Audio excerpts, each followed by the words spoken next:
Welcome to Google Ads Unleashed, the podcast that helps you harness the power of Google Ads to increase sales for your online business. In an ever-changing Google Ads landscape, we uncover the latest strategies, techniques, and best practices for creating effective ad campaigns that deliver real results. And now your host, Jeremy Young. Hello and welcome back to Google Ads Unleashed, guys. I hope you're doing well. So, I just recorded, even though I say myself, I think the absolute best value episode ever, and that is how to smash your Q4 with Google Ads. And hopefully you've got a few, good nuggets from that podcast. But I will follow this one up with a bit of a shorter one, and that is something that I wanted to talk about just because I've audited so many accounts now in the past couple of weeks, and there are some mistakes which I see over and over and over again, right? So and these are ones which I've probably mentioned in the podcast before, but I just want to talk about them again. And also I see those in my coaching, okay? So I see people doing, some random stuff all the time, and I just wanted to talk about it. So let's dive right in. So 5 very common mistakes to avoid in Google Ads, okay? The first one, so this is not a comprehensive list, but just some 5 ones which I've found in the last couple of weeks. So the first one is people being too impatient. Okay, so Google Ads takes patience, a lot of patience, because the problem with it is, unlike a Facebook ad where you very quickly can determine whether it works or not, Google has the knack to not be as straightforward. Okay, and I'm just going to tell you an example now what I mean. So I've got a coaching client at the moment who sells spirits, okay? So he has just launched Google, brand new, and so far he has spent 250 euros with, so very little amount, with I think 2 or 3 sales or something like that, right? And he said to me in the coaching, it doesn't work. Google Ads doesn't work for me.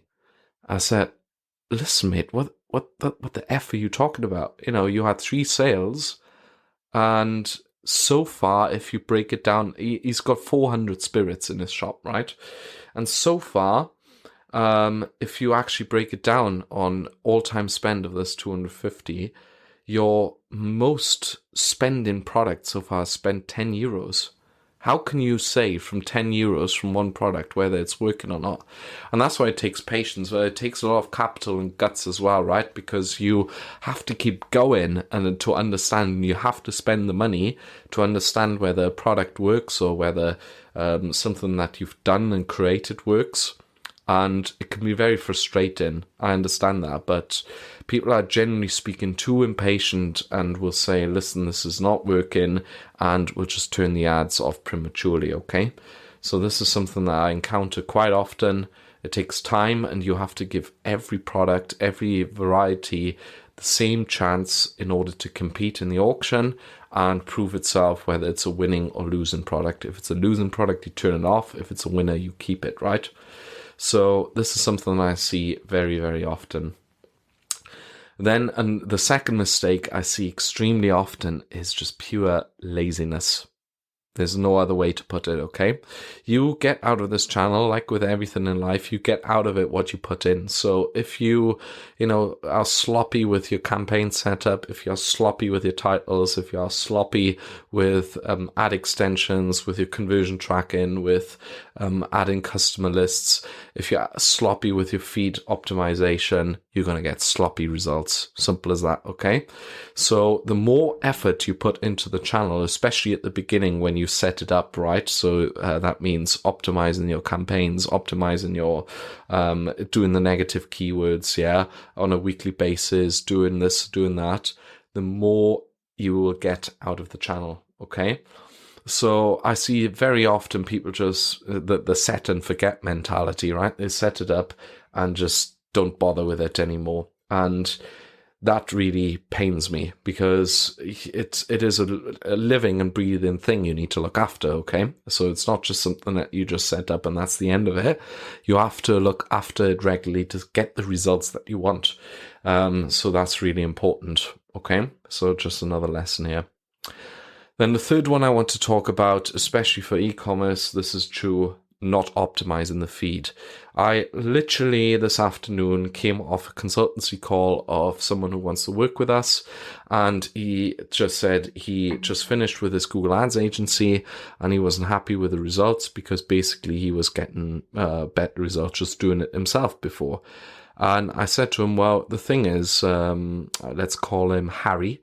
The thing is, Harry, in my audit, I've seen that literally product titles have not been optimized throughout your 4-5K SKU store.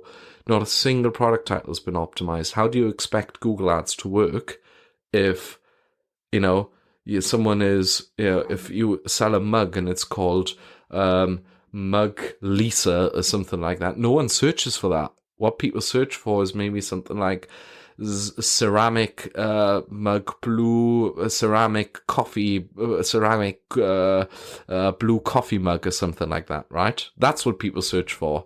So how do you expect to generate results, and how do you expect even two Google Ads agencies who've just been trying to manipulate the media buying part in order to generate good results for you if they're not optimizing the feed?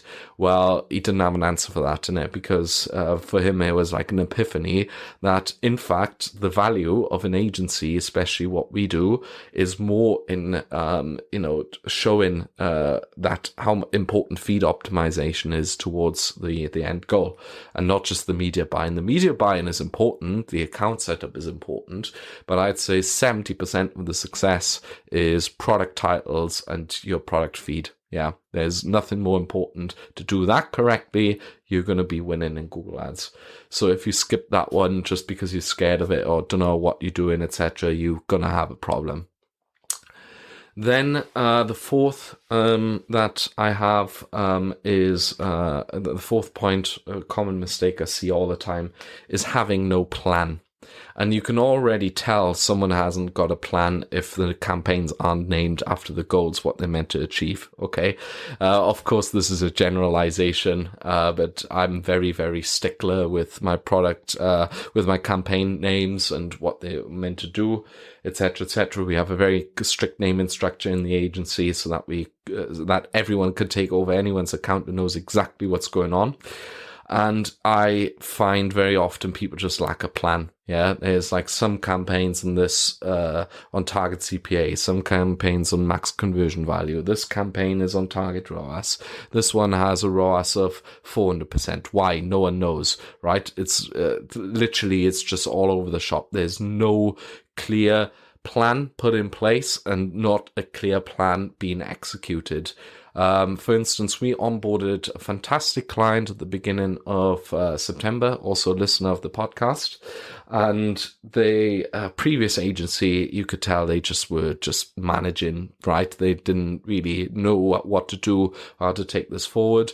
And we looked at the business, looked at the figures, looked at the margins of the products, looked at the margins of the product category, and we put a clear plan into place, which we are following in a bi-weekly sprint, right? So every 2 weeks we got sprint planning, what we're gonna do next with this account, and we're already adding 3-4K more per day with just the first campaigns that we've built, right? So it's just a plan. Yeah. So, and again, this is just laziness, right? It's not tackling the channel with any sort of real, how should I say, effort or realness. Yeah. So thinking, oh, it's just going to run itself, but that's not the case. And then the last and the fifth common mistake that I see still to this day is keyword and product stuffing. I'm going to stick to keyword stuffing. Is not that important anymore because Google's evolved. We used to build all accounts with SCAGs. Well, we kind of still do to a certain extent. Single keyword ad groups, that is, because it's an easy way to build an account, and we still teach that method.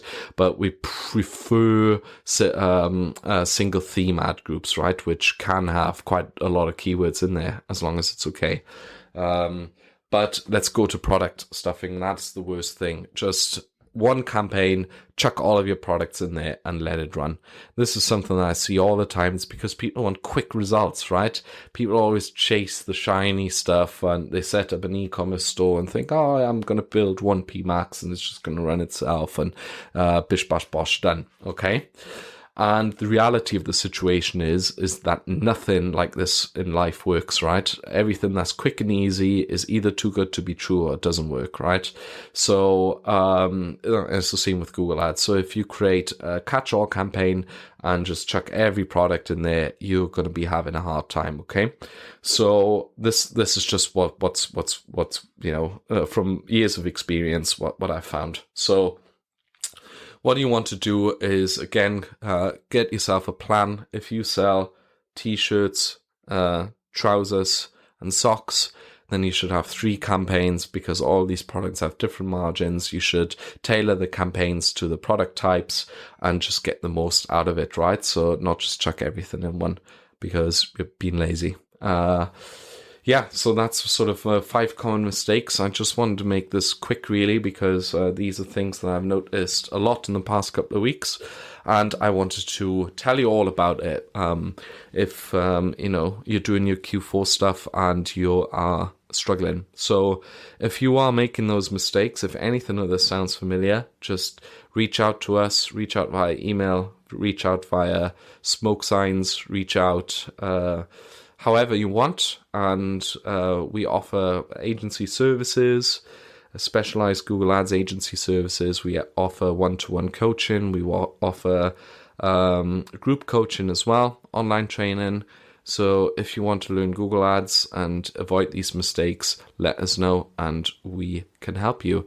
On that note, I wish you a fantastic week, guys, and thank you so much for listening, and I'll speak to you soon. Ciao, ciao. Thank you for listening to Google Ads Unleashed. Be sure to subscribe wherever you heard this podcast so you never miss a future episode. If you found value in today's podcast, please share it with others and leave a rating and a review. For more information or to connect with Jeremy, check him out online at www.younganddigital.marketing. Thanks again for tuning in, and we'll see you next time.